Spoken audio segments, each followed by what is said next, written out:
안녕하세요. 우리가 기도할 때나 미사 때 정말 자연스럽게 주님이라는 말을 쓰잖아요. 그런데 혹시 이 익숙한 한 단어에 얼마나 엄청난 신앙의 비밀이 담겨 있는지 깊이 생각해 보신 적 있으세요?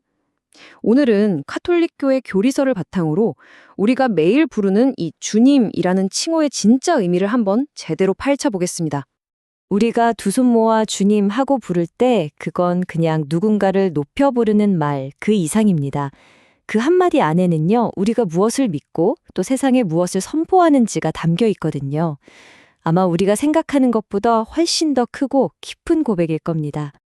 자, 이 이야기의 뿌리를 찾으려면요, 시간을 아주 오래전으로 구약 시대로 거슬러 올라가야만 합니다.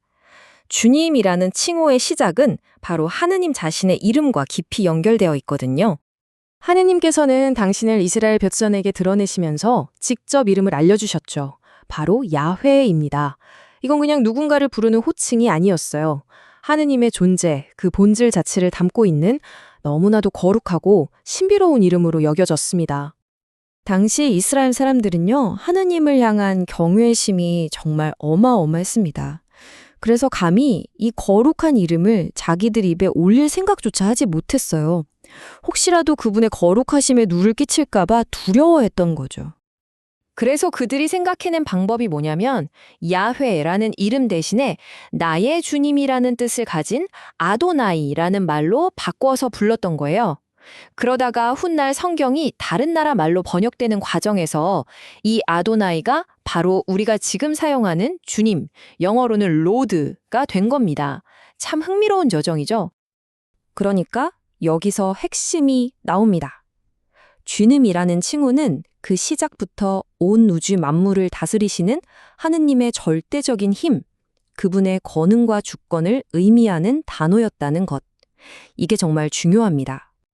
자, 그런데 이제 신약 시대로 넘어오면서 정말 놀랍고 혁명적인 일이 벌어집니다. 구약에서는 오직 하느님 한 분께만 사용했던 바로 그 칭호, 주님을 사람들이 예수 그리스도께 사용하기 시작한 겁니다. 예수님은 그냥 말로만 하신 게 아니라 당신의 삶과 행동으로 직접 보여주셨어요.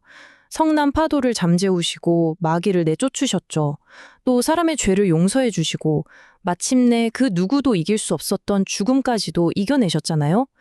이 모든 일들은 사실 오직 하느님만이 하실 수 있는 그분의 주권을 드러내는 사건들이었습니다.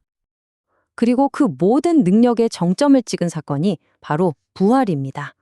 죽음의 권세를 깨고 다시 살아나심으로써 예수님께서는 당신이야말로 생명과 역사의 주인이시라는 사실을 그 누구도 부정할 수 없게 명백하게 증명해내신 거죠.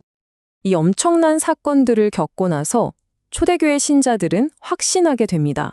아, 예수님께도 하느님 아버지와 똑같은 영광과 흠숭을 드려야 하는구나. 그래서 그들은 예수님을 주님이라고 부르기 시작한 겁니다. 그분이 바로 하느님과 한 분이시라는 위대한 신앙 고백이었던 거죠. 그렇다면 우리가 예수님은 주님이시다라고 고백하는 게 오늘 이 세상을 살아가는 우리에게는 구체적으로 어떤 의미가 있을까요? 이건 그냥 교회 안에서만 하는 종교적인 구호가 절대 아닙니다. 이 고백이 얼마나 강력했는지는 당시 로마 시대를 보면 알 수 있어요. 로마 황제 카이사르는 백성들에게 자기를 주님이라고 부르도록 강요했거든요. 그런데 그리스도인들은 목숨을 걸고 외쳤죠. 아닙니다. 우리의 주님은 오직 예수 그리스도 한 분뿐입니다. 이건 세상의 그 어떤 권력도 하느님 위해서는 절대적일 수 없다는 아주 대담하고 용감한 선언이었습니다. 그리고 이 정신은 오늘 우리에게도 똑같이 이어집니다.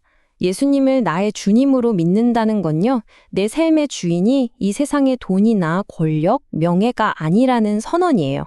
나의 존엄성과 자유는 오직 하느님께만 속해 있다는 어떻게 보면 가장 궁극적인 자유의 선언인 셈이죠.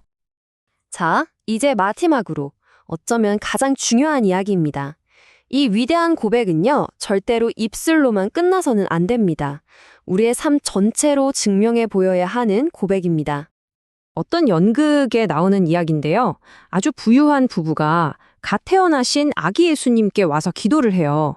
자기들 소원을 들어주시면 담례로 아주 비싼 금관과 고급 비단 이불을 바치겠다고 약속하죠.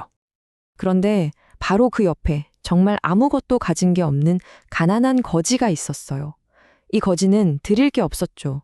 그저 추위에 떨고 있는 아기 예수님을 보고 자기가 가진 유일한 것, 자기 몸을 덮고 있던 그 해진 누더기 옷을 조용히 벗어서 덮어주었습니다. 이 짧은 이야기가 바로 예수님께서 직접 하신 이 말씀을 떠오르게 합니다. 입으로만 주님, 주님 부르는 게 중요한 게 아니라는 거죠. 말뿐인 믿음은 사실 아무 힘이 없습니다. 바로 이겁니다. 예수님을 진정 나의 주님으로 고백한다는 건 그 거지처럼 내가 가진 가장 소중한 것, 나의 시간, 나의 재능, 때로는 나 자신까지도 그분을 위해 기꺼이 내어드리는 삶의 태도를 말하는 겁니다. 그것이 진짜 고백이죠. 이처럼 주님이라는 이 한 단어 안에는 예수님의 신성, 그분의 권능, 그리고 우리 삶의 주인이심을 온전히 인정하는 그리스도 신앙의 모든 것이 담겨 있습니다. 그래서 교회의 모든 기도가 바로 이 주님이라는 고백을 중심으로 이루어지는 것이고요. 그리고 이 모든 믿음은 결국 하나의 간절한 희망의 외침으로 모아지게 됩니다.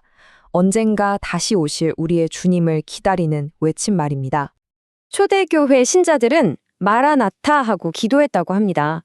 이 말은 저희의 주님, 어서 오십시오라는 간절한 청원이자 동시에 주님께서 반드시 오신다라는 확신에 찬 믿음의 선포이기도 합니다.